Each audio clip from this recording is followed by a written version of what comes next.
As a psychologist, if the United States of America was a person and it came to you as a patient, what would be your diagnosis?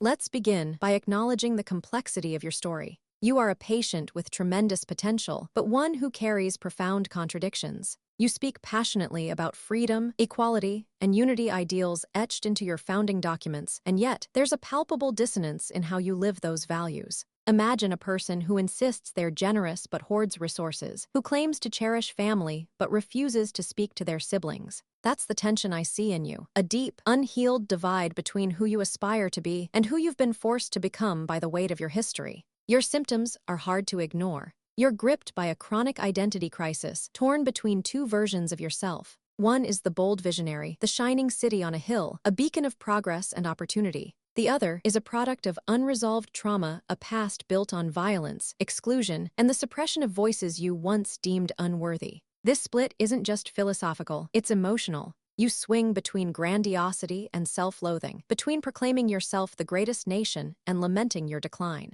It's as if you're trapped in a cycle of idealization and disillusionment, never fully at peace with who you are. Your anxiety is equally telling. You're hypervigilant, fixated on external threats and internal divisions. You've built walls, literal and metaphorical, to protect yourself, yet you remain haunted by a sense of insecurity. This isn't just about borders or rivals. It's about a fear of losing control, of confronting the truth that your power, military, economic, cultural, no longer shields you from the consequences of your choices. You're exhausted, overwhelmed by crises that feel existential, political gridlock, racial reckoning, climate disasters, and a pervasive loneliness that festers even in your crowded cities. Beneath this anxiety lies a history you've tried to bury. Like a patient who avoids discussing childhood wounds, you've resisted fully acknowledging the origins of your pain. The genocide of indigenous peoples, the brutality of slavery, the exploitation of labor and land, these aren't just footnotes in your story. They're open wounds, and their legacy lives in your institutions, your neighborhoods, your collective psyche. When protests erupt, when statues fall, when communities demand justice, it's not random chaos. It's your body politic convulsing, trying to expel toxins you've refused to name.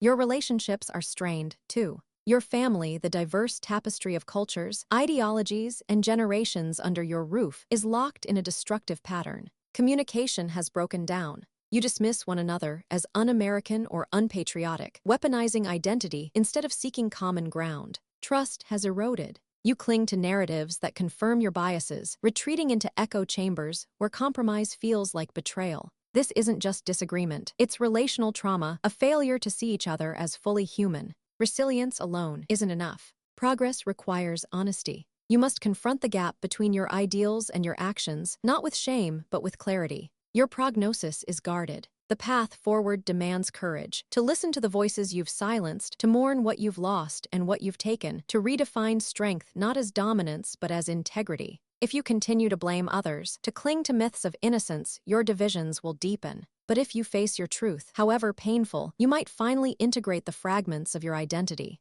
You are not doomed to repeat your past, but healing will require something harder than victory: humility. The humility to admit that greatness isn't proclaimed, it's earned day by day through accountability, empathy, and the hard work of becoming whole.